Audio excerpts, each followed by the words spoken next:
नमस्कार दोस्तों, आज की बड़ी खबरों में आपका स्वागत है। चलिए नजर डालते हैं आज की बड़ी हेडलाइंस पर। एसबीआई के बाद अभी सरकारी बैंक ने घटाई होम ऑटो पर्सनल लोन की ब्याज दरें, कल से घट जाएगी आपकी ईएमआई। इसके बाद हम जानेंगे कि आईआरसीटीसी कई और नए रूट पर चलाएगी प्राइवेट ट्रेन, जाने कितना होगा किराया। इसके बाद हम जानेंगे कि विकास दुबे एनकाउंटर का शिवसेना ने किया समर्थन, कार्रवाई पर सवालों को बताया गलत। इसके अलावा गैंगस्टर विकास दुबे के एनकाउंटर के बाद ट्विटर पर छाए रोहित शेट्टी। अगली बड़ी खबर में हम जानेंगे कि 80 रुपए के पार पहुंची कीमत टमाटर की, अचानक एक महीने में 3 गुना क्यों बढ़ गए दाम। आज की पहली बड़ी खबर में पेश है चीनी बीमारी का बिल्कुल ताजा अपडेट पूरे देश भर से। देश में कोरोना संक्रमितों की संख्या 7,95,634 हो गई है। यह आंकड़े covid19india.org के मुताबिक है। उधर देश में अब तक 43% मौतें ऐसे मरीजों की हुई है जिनकी उम्र 30 से 59 साल के बीच थी। केंद्रीय स्वास्थ्य मंत्रालय के मुताबिक 30 से 44 साल की उम्र के 11% मरीजों ने दम तोड़ा। इस बीमारी ने सबसे ज्यादा 60 साल की उम्र के लोगों को प्रभावित किया। ऐसे 53% मरीज है। अभी तक देश में 21,623 लोग दम तोड़ चुके हैं। केंद्रीय स्वास्थ्य मंत्रालय ने शुक्रवार को अपने आंकड़े जारी किए। इसके मुताबिक पिछले 24 घंटे में 26,506 मामले सामने आए, वही 475 लोगों की मौत हुई। इसके बाद देश में संक्रमितों की संख्या 7,93,802 हो गई है। 2,76,665 एक्टिव केस है। 4,95,513 लोग ठीक हो चुके हैं। उधर अब तक 21,604 लोगों की मौत हो चुकी है।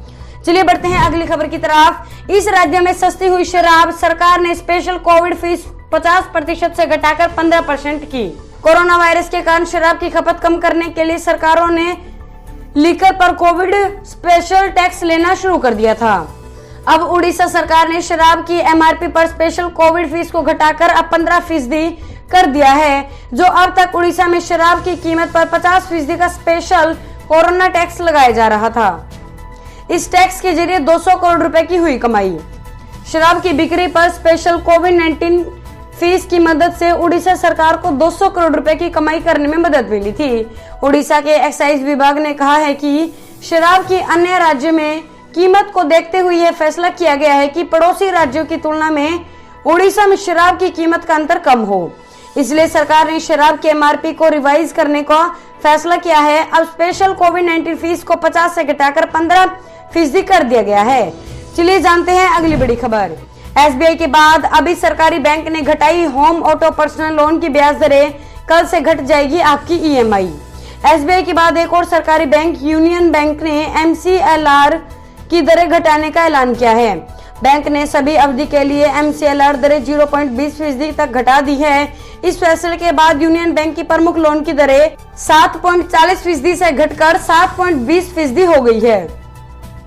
अब एमसीएलआर पर आधारित सभी लोन की एमएमआई कम हो जाएगी। आपको बता दें कि एसबीआई ने भी लोन की दरें घटा दी है। एसबीआई ने 10 जुलाई से छोटी अवधि को एमसीएलआर 0.05% से 0.10% तक घटाने का ऐलान किया है।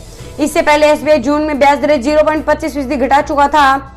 आरबीआई ने 22 मई को रेपो रेट को 0.40% घटकर 4% कर दिया था। बात करेंगे आज की अगली बड़ी खबर की। 80 रुपए के पार पहुंची कीमत टमाटर की, अचानक एक महीने में 3 गुना क्यों बढ़ गए दाम। देश के सभी शहरों में टमाटर के दाम आसमान छूने लगे हैं। पिछले कुछ हफ्तों से टमाटर के भाव में लगातार उछाल आ रहा है। अधिकांश शहरों में खुदरा में टमाटर का 60 से 70 रुपए किलो तक पहुंच चुका है। उपभोक्ता मंत्री रामविलास पासवान ने कहा है कि इस मौसम में टमाटर के खराब होने की संभावना ज्यादा रहती है, इसलिए कीमत में तेजी आई है। पासवान ने कहा है कि फसल का समय नहीं होने के कारण आमतौर पर जुलाई से सितंबर के दौरान टमाटर की कीमतें अधिक रहती है। टमाटर के जल्द खराब होने के गुण के कारण इसकी कीमतों में उतार चढ़ाव अधिक होता है। उन्होंने कहा कि आपूर्ति सुधारने के बाद कीमतें सामान्य स्तर पर आ जाएगी। एक महीने पहले यह करीब 20 रुपए किलो बिक रहा था। 70 से 80 रुपए प्रति किलो के भाव बेच रहा था टमाटर। चलिए जानते हैं अगली बड़ी खबर। आईआरसीटीसी कई और अन्य रूट पर चलाएगी प्राइवेट ट्रेन, जानिए कितना होगा किराया। नए रूट पर और ट्रेन चलाने के लिए आईआरसीटीसी यानी इंडियन रेलवे कैटरिंग और टूरिज्म कॉर्पोरेशन ने पूरी तैयारी कर ली है। सीएनबीसी आवाज को सूत्रों से मिली जानकारी के मुताबिक 21 जुलाई को होने वाली प्री बिड कॉन्फ्रेंस में आईआरसीटीसी शामिल होगी। माना जा रहा है कि आईआरसीटीसी को प्राइवेट ट्रेन चलाने का अनुभव है, इसलिए उसे आसानी से नए रूट पर ट्रेन चलाने की अनुमति मिल सकती है। आपको बता दें कि रेलवे को अप्रैल 2023 से करीब 151 नई निजी रेलगाड़ियां शुरू होने की उम्मीद है। रेलवे की पूरी कोशिश है कि 3 साल के भीतर इन ट्रेनों को पूरी तरह से शुरू किया जा सके। इसके लिए स्पेशल मैकेनिज्म तैयार किया जा रहा है। बात करेंगे आज की अगली बड़ी खबर की। पीएनबी ने आरबीआई को दी एक और 3688.58 करोड़ रुपए के फ्रॉड मामले की जानकारी। अब क्या होगा ग्राहकों का? पीएनबी ने गुरुवार को कहा कि उसने दीवान हाउसिंग फाइनेंस लिमिटेड के एनपीए खाते में 3688.58 करोड़ रुपए की धोखाधड़ी के बारे में जानकारी आरबीआई को दी है। इससे पहले साल 2018 में बिजनेसमैन नीरव मोदी ने पीएनबी के साथ 15,000 करोड़ रुपए का फ्रॉड किया था। बात करेंगे आज की अगली बड़ी खबर की। बड़ी खबर 50 करोड़ मजदूरों को समय पर मिले सैलरी और बोनस, इससे जुड़े नए नियम सितंबर में हो सकते हैं लागू। केंद्र सरकार मजदूरी से जुड़े नए नियम लाने जा रही है। न्यूज एजेंसी पीटीआई से मिली जानकारी के मुताबिक 2019 को लागू किया जा सकता है। मजदूर संहिता में न्यूनतम वेतन और सभी कर्मचारियों के लिए समय पर भुगतान का प्रावधान शामिल है, चाहे वह किसी भी सेक्टर और वेतन की सीमा में आते हो। इसका मकसद वेतन में देरी से जुड़ी समस्याओं को सुलझाना है। इसे यह भी सुनिश्चित किया जाएगा कि पुरुष, महिला और ट्रांसजेंडर को वेतन मिलने में कोई भेदभाव नहीं हो। जारी किए ड्राफ्ट नियमों को आधिकारिक गैजेट में रखा है। यह सार्वजनिक फीडबैक के लिए 45 दिन तक खुला रहेगा और फिर कोई समस्या नहीं होने पर इसे लागू कर दिया जाएगा। चलिए जानते हैं अगली बड़ी खबर। चीन के खिलाफ अमेरिका ने पहली बार उठाया ऐसा कदम और बढ़ेगा तनाव। अमेरिका ने गुरुवार को चीन के खिलाफ एक और बड़ी कार्रवाई की है। अमेरिका ने चीन में विगर मुस्लिमों को मानवाधिकार उल्लंघन को लेकर शीर्ष चीन अधिकारियों पर प्रतिबंध लागू कर दिए हैं। इस कदम के बाद अमेरिका और चीन के बीच तनाव बढ़ना तय है। अमेरिका ने शिनजियांग प्रांत में कम्युनिस्ट पार्टी के सचिन चेन कुआंगो को ब्लैकलिस्ट कर दिया है। चेन चीन के ताकतवर पोलित ब्यूरो के सदस्य भी है। उनके अलावा 3 और अन्य चीनी अधिकारियों पर भी प्रतिबंध लगाया गया है। हांगकांग और कोरोना महामारी को लेकर अमेरिका और चीन के बीच बढ़ती तकरार को देखते हुए इस कार्रवाई की संभावना काफी पहले ही नजर आ रही थी। अमेरिका के एक वरिष्ठ अधिकारी ने संवाददाताओं को इस फैसले की जानकारी देते हुए कहा कि अमेरिका की ओर से पहली बार चीन के इतनी बड़ी रैंक के अधिकारी पर प्रतिबंध लगाया गया है। उन्होंने कहा, ब्लैकलिस्ट करना कोई मजाक नहीं है। इससे न केवल एक संदेश जाता है बल्कि उस शख्स की दुनिया भर में मूवमेंट करने और बिजनेस करने की आजादी खत्म हो जाती है। चलिए जानते हैं अगली बड़ी खबर। रक्षा मंत्रालय ने 13 लाख जवानों से कहा, डेली हंट, फेसबुक, इंस्टाग्राम और टिकटॉक जैसे ऐप्स डिलीट करे। 15 जुलाई तक मोहलत दी। भारतीय सेना के 13 लाख जवानों और अधिकारियों को अपने फोन से daily Hunt news app, Facebook, Instagram, TikTok, zoom और पबजी सहित 79 ऐप 15 जुलाई तक हटाने का कहा गया है। रक्षा मंत्रालय के सूत्रों का कहना है कि इन ऐप के जरिए देश की संवेदनशील सूचनाएं लीक हो रही है। देश की सुरक्षा के लिए इन ऐप्स को खतरा मानते हुए सेना ने कहा है कि जो भी इन आदेशों का पालन नहीं करेगा उनके खिलाफ सख्त कार्रवाई होगी। 59 चीनी ऐप भी शामिल, जिन्हें हाल ही भारत सरकार ने प्रतिबंध किया है। जवानों को किया जा रहा है ऑनलाइन टारगेट। रक्षा मंत्रालय के वरिष्ठ अधिकारी ने बताया है कि हाल के दिनों में जवानों को ऑनलाइन टारगेट करने की घटनाओं के बेतहाशा वृद्धि हुई है। भारतीय सैन्य कर्मियों के सोशल मीडिया पर हनी ट्रैप होने के बाद पाकिस्तानी खुफिया एजेंसी IAS को संवेदनशील सूचना लीक होने की कई घटनाएं सामने आ चुकी है। अगली बड़ी खबर, विकास दुबे एनकाउंटर का शिवसेना ने किया समर्थन, कार्रवाई पर सवालों को बताया गलत। कानपुर हत्याकांड के मुख्य आरोपी और कुख्यात बदमाश विकास दुबे के एनकाउंटर का शिवसेना ने समर्थन किया है। शिवसेना नेता संजय राउत ने कहा है कि यूपी पुलिस की कार्रवाई पर सवाल न उठाए जाए। जिन गुंडों ने पुलिस की हत्या की उस पर सवाल उठाना चाहिए, पुलिस पर नहीं। विकास दुबे का एनकाउंटर लॉ एंड ऑर्डर का सवाल था।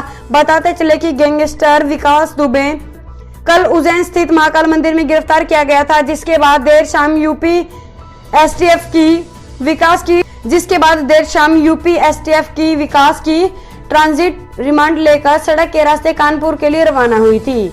इस दौरान कानपुर सीमा में दाखिल होते ही विकास ने सुरक्षा कर्मियों से बंदूक छीनकर भागने की कोशिश की। इसी दौरान हाथापाई में गाड़ी का संतुलन बिगड़ गया और गाड़ी डिवाइडर से टकराकर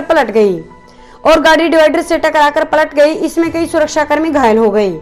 चलिए जानते हैं अगली बड़ी खबर। गैंगस्टर विकास दुबे के एनकाउंटर के बाद ट्विटर पर छाए रोहित सेठी। एसटीएफ अधिकारियों के साथ शुक्रवार सुबह कथित मुठभेड़ में गंभीर रूप से घायल होने के बाद गैंगस्टर विकास दुबे ने दम तोड़ दिया। कथित तौर पर एक सड़क दुर्घटना के दौरान जब उसका वाहन पलट गया तो उसने भागने की कोशिश की। इसी दौरान वह मारा गया। दुबे को खून से लथपथ हालत में अस्पताल के आपातकालीन वार्ड में ले जाया गया। एसएसपी कानपुर दिनेश कुमार ने कहा कि डॉक्टरों ने विकास दुबे की मौत की पुष्टि की है। वहीं गैंगस्टर विकास दुबे के एनकाउंटर के बाद ट्विटर पर film director Rohit Shetty top trend करने लगी है। दरअसल विकास दुबे के एनकाउंटर के बाद लोग ट्विटर पर रोहित शेट्टी को लेकर लगातार ट्वीट कर रहे हैं। एक यूजर ने ट्वीट करते हुए लिखा, यूपी पुलिस ने रोहित शेट्टी को फिल्मों से बहुत प्रेरणा मिली। तो वहीं अन्य यूजर ने ट्वीट करते हुए लिखा, रोहित शेट्टी और पुलिस फोर्स जिंदाबाद। इसके अलावा एक यूजर ने सिर्फ सिंघम लिखकर न्यूज एजेंसी ANI के एक ट्वीट को रीट्वीट किया है।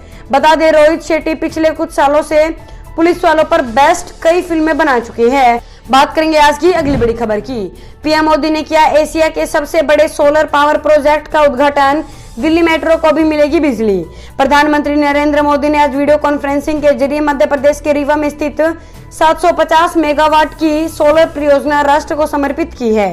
यह एशिया का सबसे बड़ा सोलर पावर प्रोजेक्ट हो। कार्यक्रम में मध्य प्रदेश के मुख्यमंत्री शिवराज सिंह चौहान और कई केंद्रीय मंत्रियों ने हिस्सा लिया। दिल्ली मेट्रो को भी इस परियोजना से बिजली मिलेगी। कुल उत्पादन की करीब 24% बिजली दिल्ली मेट्रो को दी जाएगी। दोस्तों, इस वीडियो को लेकर आपका क्या कहना है हमें कमेंट करके जरूर बताएं। वीडियो को लाइक करें और चैनल को सब्सक्राइब करके घंटी के बटन को दबाएं। साथ ही साथ अपने दोस्तों के साथ इस वीडियो को ज्यादा से ज्यादा शेयर करें। धन्यवाद।